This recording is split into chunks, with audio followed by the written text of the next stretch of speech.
We got this 2010 model landcruiser Prado. It's a turbo diesel one that we're doing a rear main seal and gearbox removal in.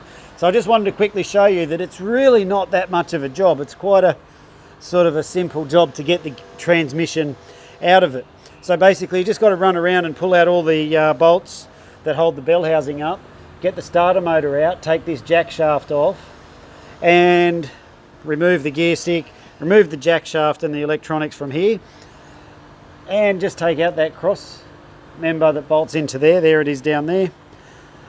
And that's basically about it. So there's nothing really tricky about doing it. So there's the culprit there that was leaking. We've cleaned it up so you can't really tell. But, oh sorry, you've got to remove the clutch plates as well.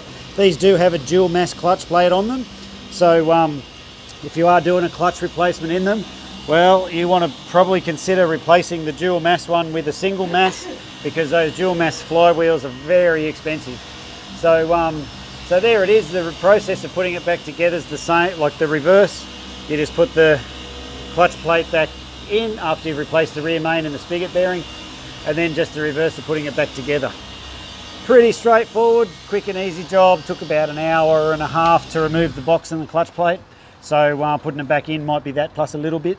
So not a really difficult, challenging job, but just another job we got to do. Hope this video has helped you.